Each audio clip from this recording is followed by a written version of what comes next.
Jonathan. Sarah, first I've got a question I wanted to ask you, but first just to follow up on that.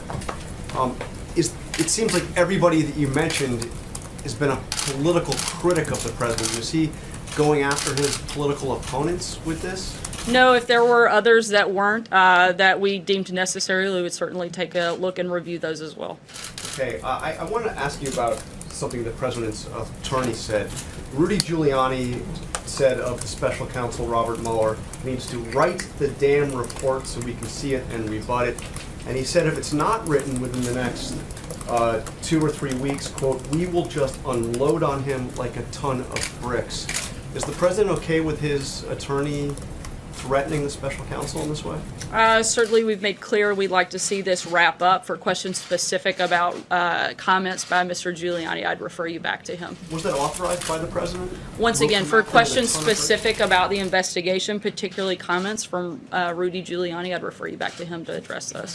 Jeff? Hey, Sarah, following up on John's question, how is this announcement by the president, how can Americans not interpret that as a getting back against his critics? And isn't it also an attempt to curtail their freedom of speech by penalizing them for being critical on television?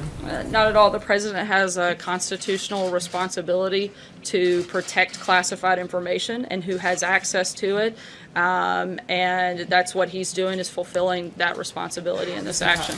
This is action only specific to Mr. Brennan, and the others are currently under review. Is this the kind of precedent he wants to set for future presidents when his administration is out of office? And why are there no Republicans on that list? Once again, if we deemed it necessarily, we would certainly look into that and be happy to review those. Justin? I wanted to ask about Turkey, but just to buttonhole on what Jeff said, I guess the reason people would say that this argument strains credibility is there's obvious examples, even from this administration. Your former national security advisor has admitted to lying to the FBI. Why is this only a list of Democrats who have been critical of the administration? And why should Americans have confidence that you are taking this seriously if there's not a single Republican on that list? Again, certainly we would look at those if we deemed it necessary, and we'll keep you posted if that list gets updated. So on Turkey, Turkey announced today that they're going to slap tariffs on about $1 billion of American goods. So I'm wondering if you have a response to that, and if there's any discussion internally about retaliating towards that, continuing to escalate this. Yeah, the tariffs from Turkey are certainly regrettable and a step in the wrong direction. The tariffs that the United States placed on Turkey were out of national security interest. Theirs are out of retaliation. I'm not going to get ahead of anything on what we may or may not do in an effort to respond, but certainly we don't support Turkey's decision to retaliate against us protecting our national security interest. An appeals court in Turkey today denied Pastor Brunson's appeal to try to be released. Does the administration view that as a new setback, or as sort of maintaining the status quo? We feel that Turkey, and specifically President Erdogan, have treated Pastor Brunson, who we know to be a very good person and a strong Christian who's done nothing wrong, very unfairly, very badly, and it's something that we won't forget in the administration. Let's move on. Jake, go ahead. Thank you, Sarah. So the administration has put up a robust defense of Pastor Brunson, but at the same time, there are tens of thousands of Christians in North Korea who have been imprisoned almost exclusively because of their religion. Open Door USA considered North Korea to be the #1 country when it comes to persecution of the Christians. Is this something that the administration has also been looking into? Certainly, we would like to see any individual persecuted for their Christian beliefs or imprisoned released. Again, we've been working with North Korea on a number of fronts. That's something we'd certainly like to see them change their behavior. I know it's been discussed, and again, certainly something we'd like to see their behavior changed on. Sorry, Jake, I got to keep. Just to follow up. Go ahead. Here's my question. Although territory held by ISIS has been reduced by over 90%, a recent UN report suggests that as many as 30,000 ISIS members still exist in Iraq and Syria. So, first of all, what's the administration's take on this specific UN report? And secondly, what would the administration consider an overall victory against ISIS? We'd like to see every single member of ISIS defeated across the globe. I think that would be the ultimate victory. John, go ahead. Thanks a lot, Sarah. Closing arguments are taking place across the river in Alexandria for the tax fraud trial of Paul Manafort. And In mid-June, the president said that he felt badly for Mr. Manafort and that he believes he's being treated unfairly. Is the president still friends with Mr. Manafort? When was the last time you spoke with Mr. Manafort? I'm not aware of any recent conversations that they've had. Blake? I believe he's being treated unfairly. I think that the president's made that clear in his previous comments. I don't have anything to add beyond that at this point. Blake, go ahead. Sarah, thank you. You just said a couple minutes ago that the increased tariff levels with Turkey were out of the national security interest, but when the president announced it on Twitter last week or earlier this month, he said, quote, at the time, he said, "Our relations with Turkey are not good at this time." The suggestion there being that this has to do with the pastor that is being held in Turkey. Simply put, if Pastor Brunson is allowed to leave Turkey, do those tariff levels go away?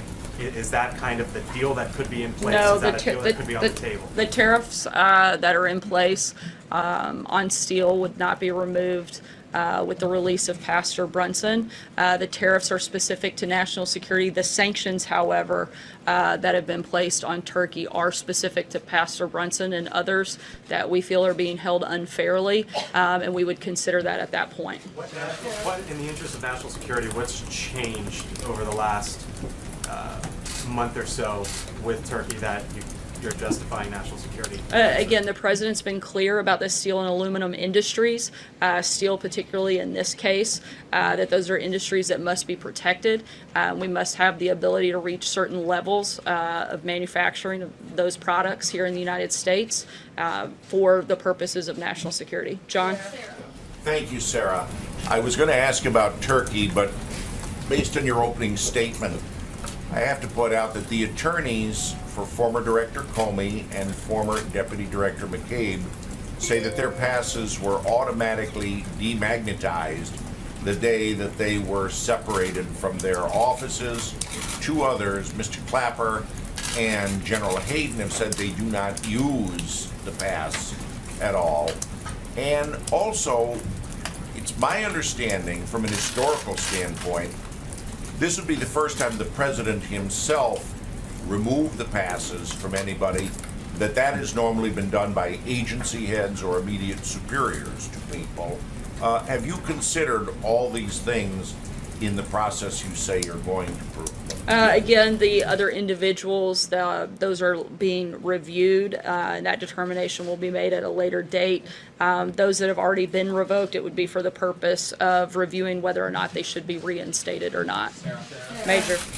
Just to understand the standard that the president is applying, you outlined two areas of either contradictory or erroneous testimony from Brennan. Is that the only standard by which this administration is asserting he should have his security clearance revoked?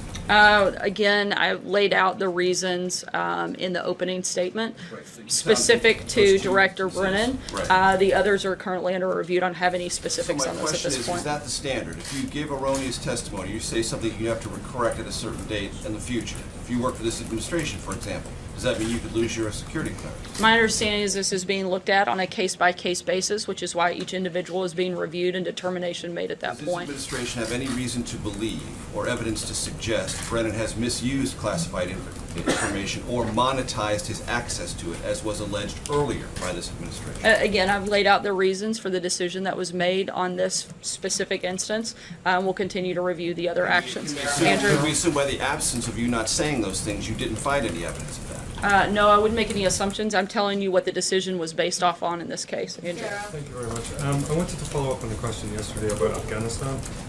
Today there was another suicide attack in Kabul which killed 37 people in a school. A military base in the north has been overrun by the Taliban. They have also seized parts of the eastern provincial capital. Why do you think President Trump's strategy in Afghanistan is working? As always, we're going to continue to review and look at the best ways to move forward. I'll leave it to the Department of Defense to get into specifics about tactical situations on the ground.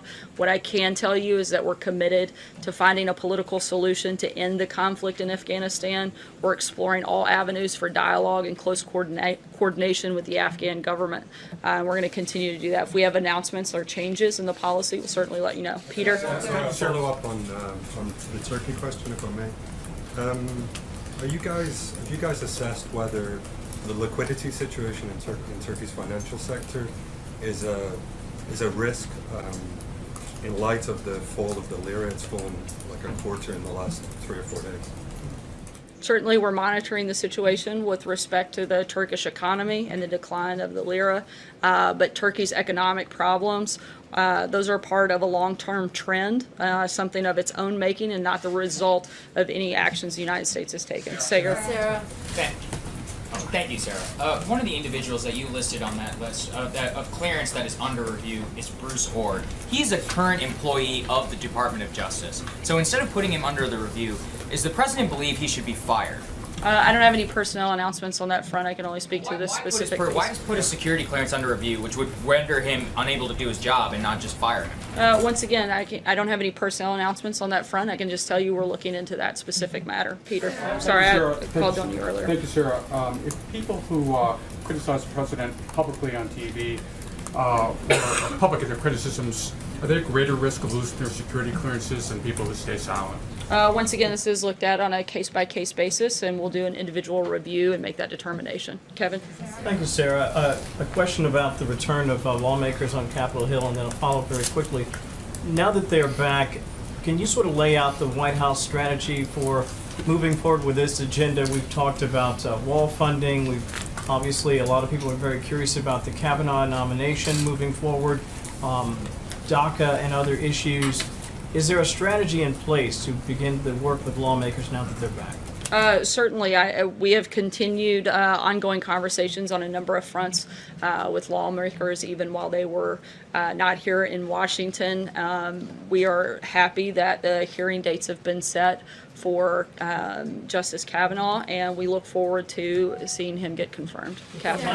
My very quick follow-up was, first of all, you didn't mention anything about a possible shutdown. Is that still something that the president is continuing? And my follow-up is going to be on the Farm Bill. There are a great number of people in a great number of states that are curious about this work requirement the USDA is trying to implement. In some places, they already have it. They say you have to work. In other areas, you don't have that requirement. Is that something the White House still supports? Something we still support in terms of a shutdown. I don't have any announcements on that front. We certainly still want to see a lot of things happen. We'd love for Congress to actually do its job, particularly when it comes to immigration. We have a completely broken system, and we'd like to see them work with us to fix it. Catherine? Thank you, Sarah. I don't have any updates for you on that front right now. Okay. Catherine? Omarosa Manigault Newman was the highest-ranking African-American staffer in the West Wing. No black... She actually didn't work in the West Wing, but go ahead. Well, no staffer has been appointed at that level since her absence. Can you tell us exactly how many African-American staffers there are in this building? And is it a priority for the administration to reflect the diversity of the country? Certainly, as I addressed yesterday, we value diversity not just at the White House, but throughout the entire administration. And we're going to continue trying to diversify the staff. We have a large number of diverse staffers from various backgrounds, both race, religion, gender. How many staffers are there in this building? Look, I'm not going to go through and do a count. The same way I'm not going to do a sit down and count on the staffers that are in your news organizations. 13% of the country is African American. And we would love to diversify our staff and continue to do so. We do think it's important. We're going to continue to work to make that happen. Raquel? Sarah, thank you very much. About the election last night, we are seeing the Democrats embracing a more diversity, choosing Muslims, also candidates, transgender candidates, rejecting president's agenda. So my question is, what do you think will be the impact of his agenda and also these recent controversies about race and minorities on the election in November? Again, I think people are looking at the policies that the individuals are implementing and how those are going to affect those communities and whether or not it's actually going to help individuals, people across this country. That's what we're looking at. That's what we're focused on. That's what we're going to continue to do. I'm going to take one last question. Eamon? Thanks, Sarah. I'd like to ask you a couple questions about the President's recent comments, if I could. One is on Harley-Davidson. The President commented earlier in the week, many Harley-Davidson owners plan to boycott the company if manufacturing moves overseas. Great. Is the President of the United States endorsing a boycott of an iconic American company here? Look, the president has made his feelings on that very clear. The president's focus is on making sure that we get good trade deals and that we keep business and industry here in the United States. Does he want to see a boycott of Harley, though? I think he'd rather see them put all their companies back here in the United States and build all of their great machines here in this country. Thanks so much, guys. Have a great day.